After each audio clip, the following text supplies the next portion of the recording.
जो लोग हमारी आयतों पर ईमान लाए और फर्माबरदार बन गए, उनसे कहा जाएगा कि तुम और तुम्हारी बीवियां इज्जत और एहतराम के साथ बहिश्त में दाखिल हो जाओ।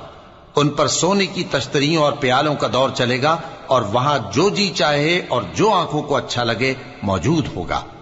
और ऐ अहले जन्नत, तुम इसमें हमेशा रहोगे, और ये जन्नत जिसके तुम मालिक बना दिए गए हो तुम्हारे आमाल का सिला है। यहां तुम्हारे लिए बहुत से मेवे हैं जिनको तुम खाओगे, और गुनाहगार